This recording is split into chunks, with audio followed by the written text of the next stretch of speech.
on the Gospel Bill Show. Charlie, you can't go out and play until you do your chores first.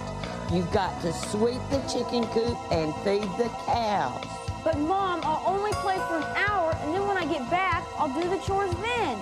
The answer's no. Hey, wait, come here. I just snuck out of my house. I don't think my mom saw me. Listen, I got a great idea. Let's say me and you go up to that old abandoned mine shack and build a fort. No, I better not. My mom told me not to play up there. Besides, it's dangerous, and if I get caught, I'm in big trouble. Oh, come on, you're not gonna get caught. You're not chicken, are you? No. See, this place is neat. What did I tell you? Charlie, I don't know. Oh, what are you afraid of? This place is solid. Oh, it's nothing. I'm gonna crawl down to this hole. Charlie, the sign says danger. Oh, there's nothing to be afraid of. This would be a great place where we can hide things. Whoa, Lolly!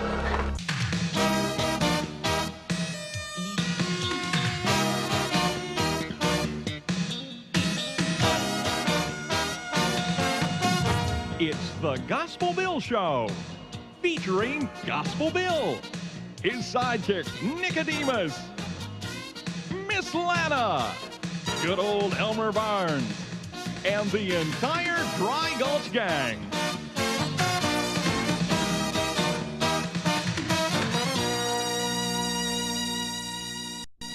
Mrs. Bartley, this hat looks just like you. Oh, hi, Charlie. Miss Lana, do you ever wonder what would happen if you put crackers in your coffee grinder? Oh, Charlie, don't do that. No, stop it. I'm sorry. Oh, I'm sorry, Mrs. Bartley. Miss Lana, how much is your licorice today? Well, it's the same as it is every day, Charlie. 2 for a penny. Appreciate it. Now, Charlie, you come back here and pay for that licorice right now. Charlie, come back here. That was easy enough. Like to see her try and catch me. Man, there ain't nothing to do around here. So boring. Maybe there is after all. Hey, Charlie. Hey, Nick, what's that on your hat? Looks like a big horsefly. Smashed. No. Yeah, bend over and I'll get him off for you. Oh, thank you. Charlie McIntosh, you come back here with my hat.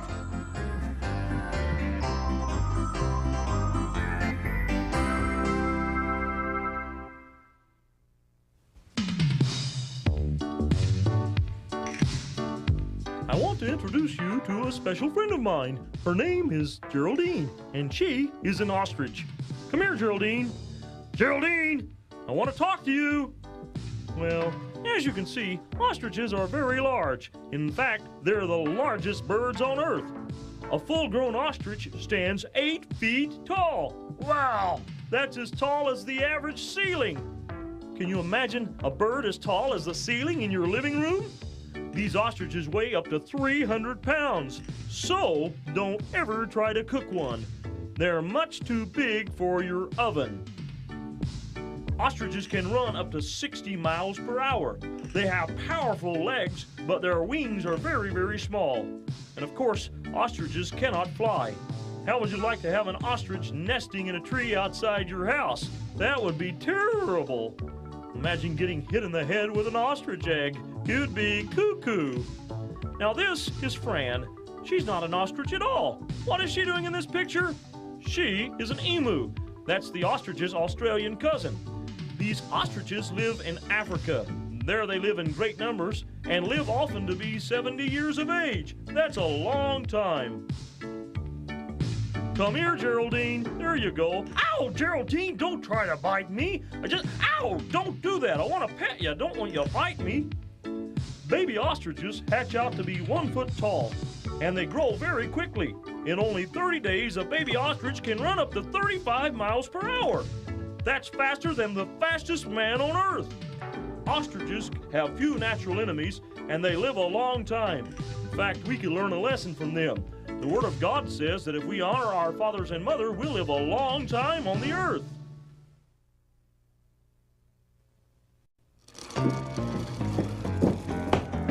Well, hi, Nick. Is that all you can say? Well, how are you? Don't you notice anything? Well, you are short of breath, and your hat does look kind of funny. Kind of funny. Miss Lana, this hat is ruined, completely ruined. Oh, well, Nicodemus, it's just a hat. Just a hat? Just a hat? Did you hear what she said? Just a hat?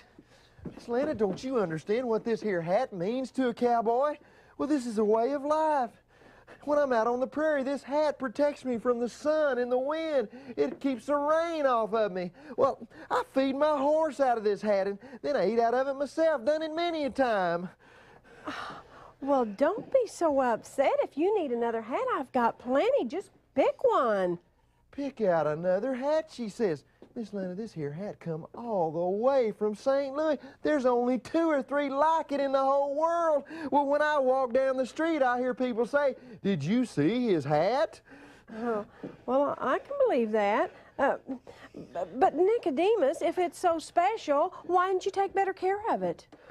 Miss Lana, this did not happen through neglect, I assure you. Charlie McIntosh tricked me into bending over, and when I did, he grabbed my hat and run halfway down the street where I could catch him, and when I got it, this is the way it looked.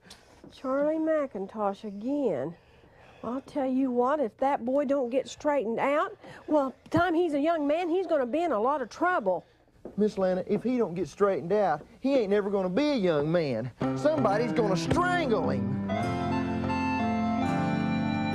Hey, Elmer, Hey, Charlie. you going fishing?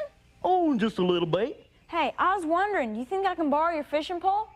Oh, no. I don't let anybody use this pole. This is my special pole. Got this pole for my 16th birthday. Wow, thanks for sharing that with me. Come on, just this once. Sorry, Charlie. Only the finest fishermen get to use this pole. I'll see you later. Hey, Elmer, did you know that your right arm's longer than your left arm? It is not. Cut that out. Yeah, it is. Just set your pole down and put your hands up like this and we'll measure. Listen, Charlie. Just this morning, I checked them out, and they're both the same length. See? Here's my right arm, and here's my left arm. Both the same length. See, I told you, Charlie McIntosh. Charlie! You get back here on my favorite fishing pole. I'm gonna tell on you.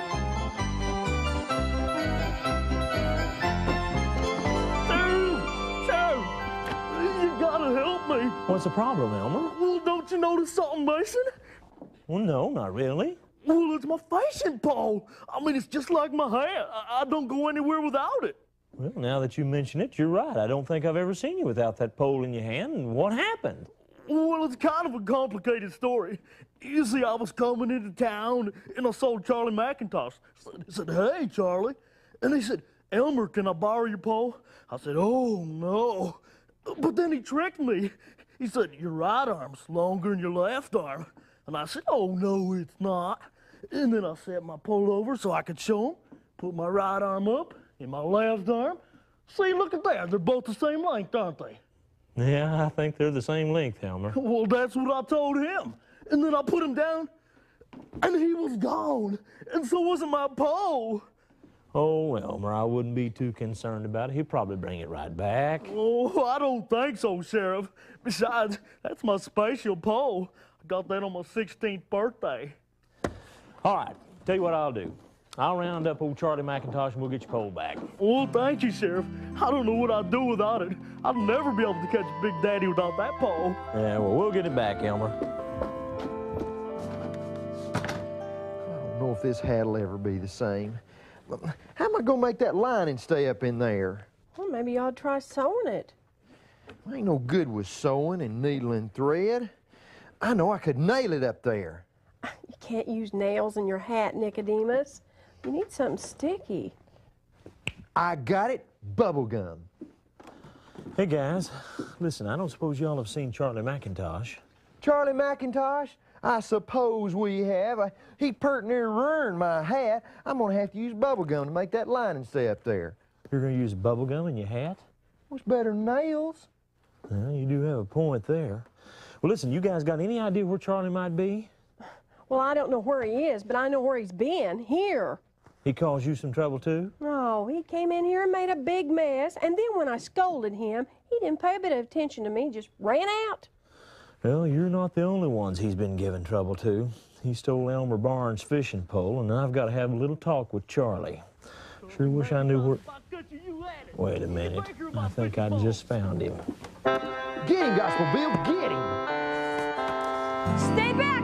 You come one step closer and I'll break this pole! Oh, no, Charlie, don't break it. That's my birthday pole. Please don't break it. No. Hold on a minute now. What's going on here? This big oaf's trying to beat me up! Oh, no, Sheriff. He's got my birthday pole, see? There you go, Elmer. Sorry for your trouble. I'll take care of him. Thank you, Sheriff. Sheriff, you're not gonna let him go after what he did to me. I ought to just let him cut you up and use you for catfish bait, Charlie McIntosh. What's gotten into you? I mean, first of all, you go into Miss Lana's general store and you mess it up, and then you ruin Nicodemus' hat, and then you take Elmer's pole and threaten to break it. I think it's about time me and you and your mother had a little talk, and let's go right to your house. Come in. Howdy, Miss McIntosh. Howdy, Sheriff. I need to have a little word with you about old Charlie here. Has he done something wrong? Well, I'll say that he has. He went into Miss Lana's general store and stole some licorice. When she got on to him, he ran out the door after messing up the place, and then he took Nicodemus' cowboy hat, tore the lining out of it, and when I caught up to him, he was just getting ready to break Elmer Barnes' fishing pole. I was only teasing. Well, Elmer Barnes didn't seem to think so. Now listen, this is going a little bit too far, and if Charlie keeps it up, I'm going to have to do something about it. So I thought you'd like to know about this. I think I can handle it, Sheriff. Well, I'd appreciate that. And Charlie, you'd better listen to what your mother has to say. I'll see you folks later.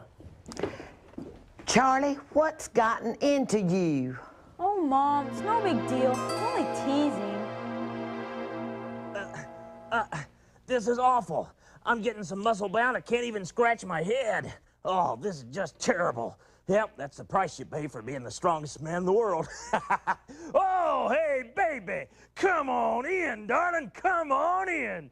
Hi there, Samson. Hey, you cute little thing. What you up to today? I came over to see you, you cutie. Oh, I love you so much. You're so good looking. Delilah, you're just saying that. No, I mean it. You're the most handsome man in the whole wide world. Mwah. Oh, you really know how to make a guy feel good. Is it true you're the strongest man in the whole world? Oh, baby, you know it is. Is it true you carried away the gates of a city on your back? Yep, carried them away all by myself. Is it true that you killed 3,000 Philistines with the jawbone of a donkey? Yep, that's right. Did it all by myself. Oh, you're so strong, Samson. There's no one else who's as strong as you. Well, not too many people have my strength. Oh, but Samson, please tell me, what makes you so strong?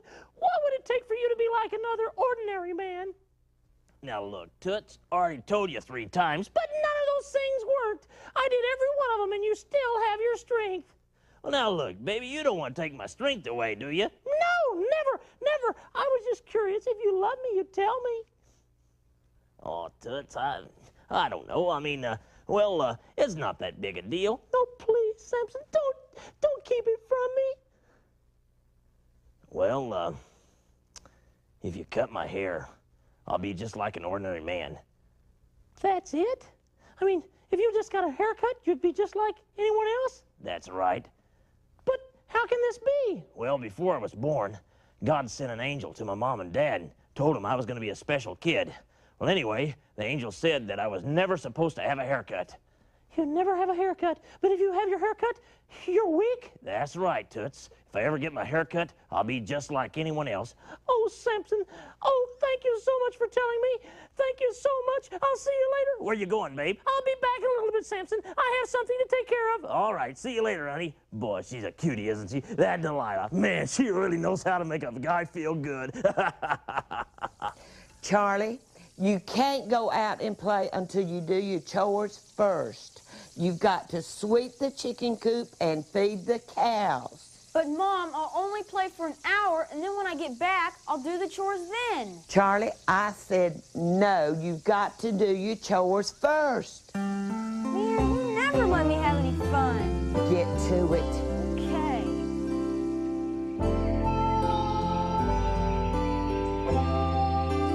Hey, wait, come here. I just snuck out of my house. I don't think my mom saw me. Listen, I got a great idea. Let's say me and you go up to that old abandoned mine shaft and build a fort. No, I better not. My mom told me not to play up there. Besides, it's dangerous, and if I get caught, I'm in big trouble. Oh, come on, you're not gonna get caught. You're not chicken, are you? No. Well, then what are you waiting for? Let's go. Well, okay. See, this place is neat. What did I tell you? Charlie, I don't know. Oh, what are you afraid of? This place is solid. Oh, it's nothing. I'm gonna crawl down to this hole. Charlie, the sign says danger. Oh, there's nothing to be afraid of. This would be a great place where we can hide things. Whoa, Charlie! Are you okay? I don't know. This hole's pretty deep. Go get help. I'll go get Gospel Bill. Well, go ahead, Nicodemus. It's your turn. Oh, excuse me. I was just enjoying the way my hat fell since I got it fixed up and forgot to move. How'd you put that lining back in? Well, I used bubble gum just like I told you. You put bubble gum in the top of your hat? Sure did. Works great. Nicodemus, if that works loose from your lining, it's gonna get all over your hair. Nah. You don't think so, do you? Oh, no! That Charlie McIntosh? Well, why does a kid want to act like that? Well, I think some of Charlie's problem is that he doesn't have a daddy at home. You know, his mother has a hard time with him, and because of that, he thinks he can do just about anything he pleases. Well, he just ought to know better. Well, he's a lot like a whole lot of kids, Nicodemus. He thinks that the only reason his mother gets on to him is that she's trying to keep him from having fun. Sheriff, it's Charlie McIntosh. He's trapped in the old mine at the edge of town. Nicodemus, we better check into this.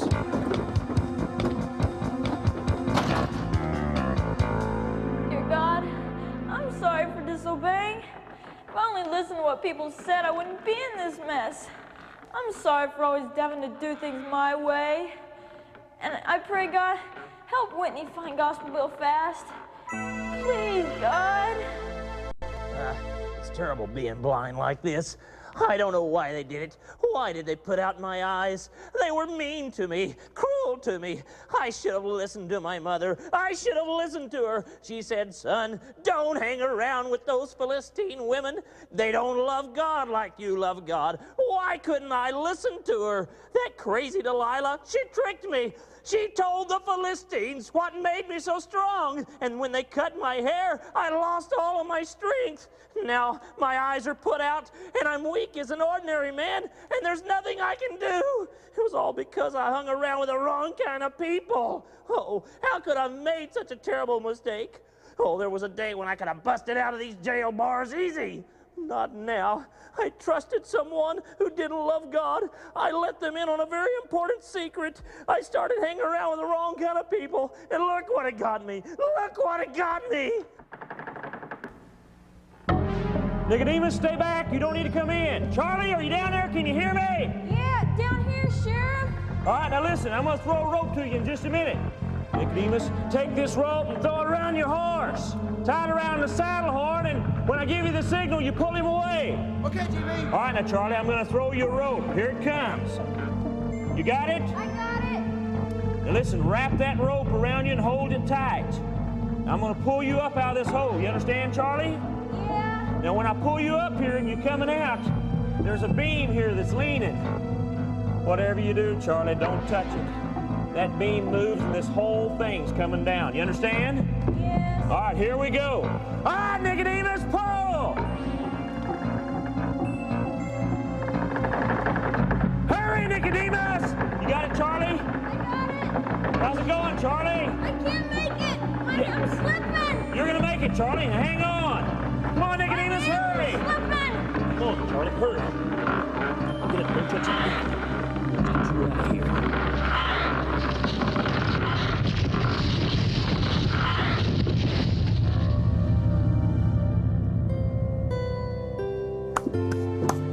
Well, that was a mess. Why'd you get the shaft sealed? Yeah, we sealed up the shaft and then we blew up the entrance so there won't be any more kids playing in that mine. Oh, that was really dangerous. Charlie could have been killed in there. Yeah, and I think he knows that too. I think that boy just learned his lesson. Well, howdy, Miss McIntosh. Charlie? Sheriff, I want to thank you for saving Charlie's life.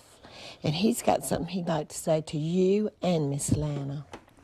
Miss Lana, I'm sorry for messing around in your store. And Sheriff, I'm not going to disobey anymore. Well, Charlie, I'm sorry that you had to learn that lesson the hard way. You know, the Bible says that if you honor your father and mother, it'll be well with you and that you'll live a long time on the earth. And you hadn't been doing that lately, and that's what got you into trouble. Now, God doesn't punish you when you disobey, but when you disobey, you open up the door for all kinds of bad things to happen in your life, and, well, I'm just real glad you've made a decision to close that door. Charlie, since you're starting off on the right foot again, have a piece of licorice on me. Sure, thanks. Hey, Miss Lana, does this go for the sheriff, too? Well, are you going to be good? I promise. Have a piece of licorice.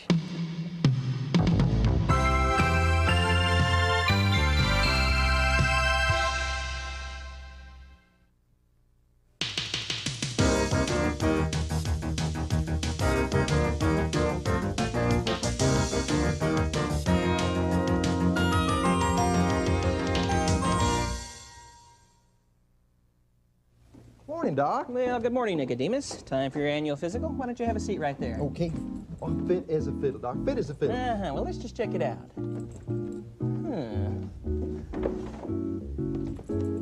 Very interesting. Oh, what did I tell you?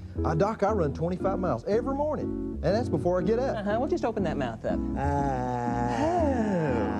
Let's just go right to the heart. Okay.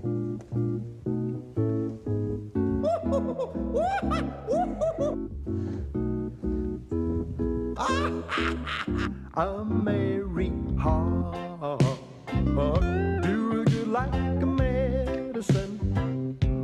Well, like a medicine is a merry heart, but a broken spirit drieth the bones. But a merry heart is the joy of the Lord. Well, you know, partner, a merry heart, well, that's sort of like a medicine. Yeah, like a medicine, well, is a merry heart. but a broken spirit, well, that'll dry up your bones, is what that'll do.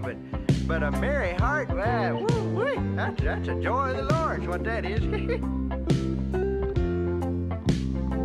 A merry heart doeth good like a medicine, like a medicine is a merry heart, but a broken spirit drieth the bones.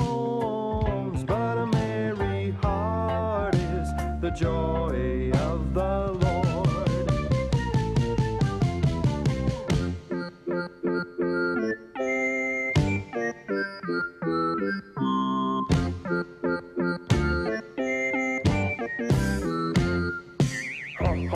Hosanna, ha ha, hallelujah.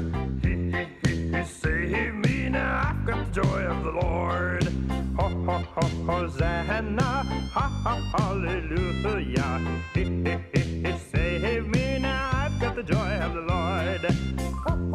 Hosanna, hallelujah. He saved me, now I've got the joy of the Lord.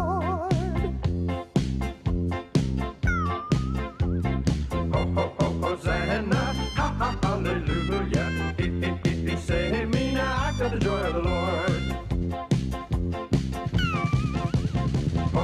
Hosanna, ha ha, hallelujah. He saved me, now I got the joy of the, I got the joy of the, I got the joy of the, I got the joy of the Lord.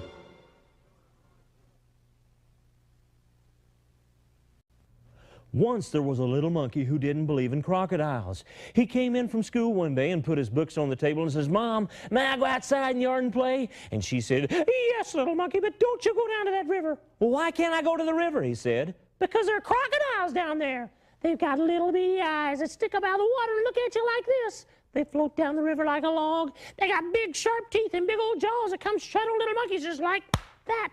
Don't you go down to that river. Well, that little monkey didn't believe his mother at all. He thought she was trying to keep him from having fun. So he ran out the door of the tree house. He swung from another to another tree. He went from tree to tree to tree to tree to tree till he got all the way out of the jungle. Then he started running through the tall grass and he came to this great big elephant. "Hey, Mr. Elephant, can you tell me how to get down the river?" Mr. Elephant looked at him and said, "Little monkey, you don't want to go down that river. Why, if you go down that river, the crocodile will get you. He's got little bitty eyes that sticks up out of the water and looks at you like this. He floats down the river like a log. He's got big sharp teeth and big old jaws that come shut on little monkeys just like that. You don't want to go down that river." "You're just like my mama," said the little monkey, and he took off running as fast as he could go. The next animal he came to is the kind of animal who goes around laughing all the time, a hyena. Little monkey went to that hyena and said, "Mr. Hyena, can you tell me how to get down the river? And don't you tell me that the crocodiles will get me because I don't believe in them. That's what my mom said, and she's just trying to keep me from having fun." Mr. Hyena looked at little monkey and said, "You're right. Your mommy is trying to keep you from having fun. And you're going to find that you're the prettiest little monkey in all the jungle when you look in that water and see your face." "Well, you mean it?" "Yeah." Now, little monkey ran as fast as he could go to that river. He looked out in the water to try to see his face, but it was all messed up and muddy. So guess what he did? He waited and looked, and there was a great big log out there in the middle of the river. He got ready to jump on the back of it. When he did, he got a big surprise. And you know what? He learned that his mother was not trying to keep him from having fun, but that disobedience, really and truly, is a bad thing, and you only hurt yourself when you disobey.